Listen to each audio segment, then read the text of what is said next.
Okay, so, hey everyone. I'm gonna make this as quick as possible given I just watched the movie. Literally like, 20 minutes ago, not even. The Babysitter.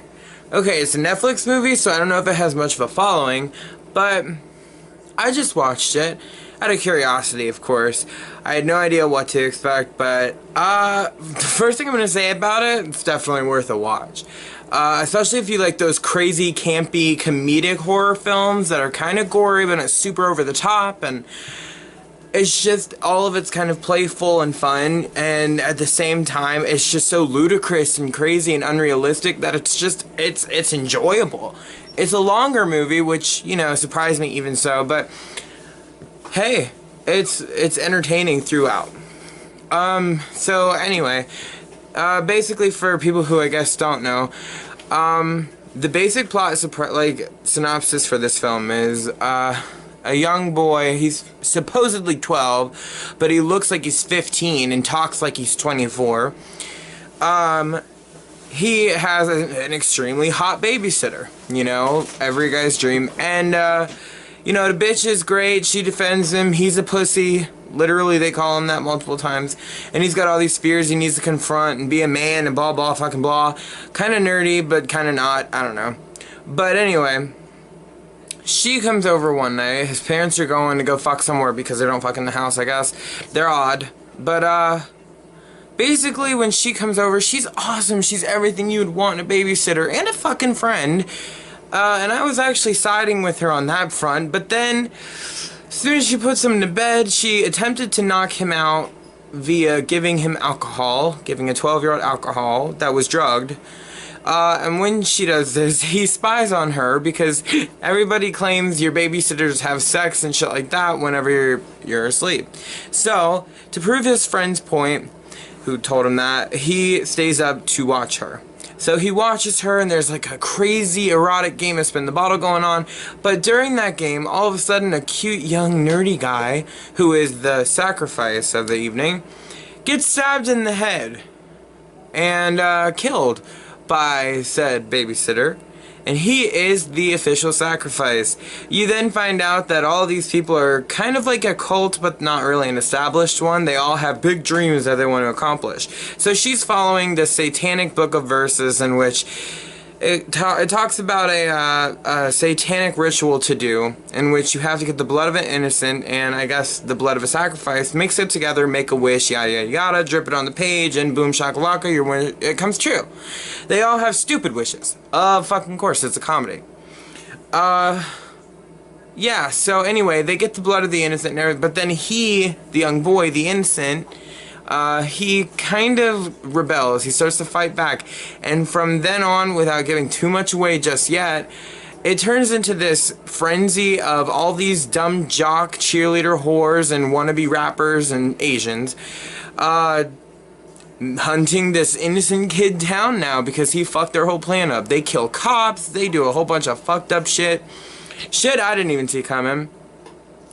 It's all done in a very unrealistic but tasteful comedic way. Now, the kid ends up prevailing and proving that he actually has balls because he's super smart, and it's like some Home Alone shit, you know, but like gorier and a little bit more like, what the fuck, you know, and it's it's funny because he finally then corners in on the last bitch after having killed, because he kills the last, you know, he kills all of the group members, Bella Thorne being one of them. She gets shot in the tit, and she's all worried about that, and she wants to be a fucking journalist. That was her wish, which makes very zero sense, because why would you sell your soul to the devil in order to be a journalist? Anyway, but, it's honestly, there's so many different things that I wish I could talk about, but I don't want to make it too long, and I don't know. And the jock dude, he like serves as this, I'm gonna kill you, but then helps him defend himself against the bully, but he fails in that too. Until the end, anyway. It's okay though, the bully gets his fucking karma, his bike gets ran over by his parents, and it's funny as shit. But the boy then has this, like, a little bit of a romantic thing going on with the neighbor girl that he rides the school bus with, that he says, like, he sits by her, and it's cute, and they kiss, and he grows the biggest balls he's ever had in his life, and, you know, and he basically then takes this girl's dad's car, and having never drove before because he was always afraid to, drives the car into his own home to kill the babysitter. Burns the devil book and everything, and it's crazy. No, no, no, don't do it. But it's fucking crazy. It's because she was gonna do it to someone else, I guess. And whether or not she was genuine in her care for him, I have no clue. But the way they set up the movie, the way it was written, it wasn't the greatest thing in the world, but it was definitely okay. And if you like campy, entertaining type horror films, highly suggested. Highly, highly suggested. It's a long watch, but it's a fun one. And there are funny parts in it. And I don't know. Other than everything I just said, there's other spoilers, like the Asian girl gets blown up via firework, and, you know, whatever, and there's a bunch of shit that I fucking wouldn't do in it, but I really wish they would have showed an explanation at the very end as to how this kid explains all this, but, you know, hey, that's movies for you. All I'm gonna say, though, on it is that I'm happy I watched it. I don't know if I was skeptical, mostly just because I didn't know anything about it. But I saw good reviews on it, and it deserves it. It's different, but see, the problem is, it's different, but it reminds me very highly of a film that I also just watched today and yesterday as well, to show my mother, called Better Watch Out, which is a Christmas-themed horror comedy thing, you know, Home Alone vibe, and it's different, but it's very similar. In the sense of babysitter problems, hot young babysitter, you know, 12-year-old boy, blah blah blah, but Better Watch Out is a different premise, and I think that Better Watch Out was just as entertaining, and I'm gonna do a review video on that one too, very soon here. I do feel that's worth the watch as well, but yeah, I don't know, that's all I can really say right now on it, because I'm still taking it in, and honestly, you know, and the acting, obviously not great, but it's not bad. It's definitely funny. It's worth it. A lot of people are gonna hate it. A lot of people are gonna love it. That's movies, and I mean, this is just my general review of the film.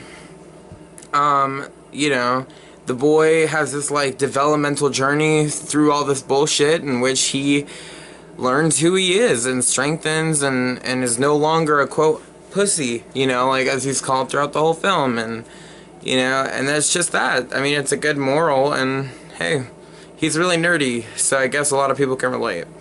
I don't know. I felt like I had to do a review on this because it should be more popular, even though I know it's not. Where it's worth a watch, I'd give it a 7.8 out of 10. Just because I was thoroughly entertained the whole time, and I laughed a few times, and I was like, what the fuck? You know, things are purposely overzealous in it and a little bit crazy, but it's kind of like one of those movies that it's supposed to be. It's campy, but it's cute, you know? So, I don't know. I guess if anybody out there has seen it yet, what do you guys think? You let me know in the comments. Share, like, subscribe, all that, subscribe, all that good shit. And yeah, thanks for watching.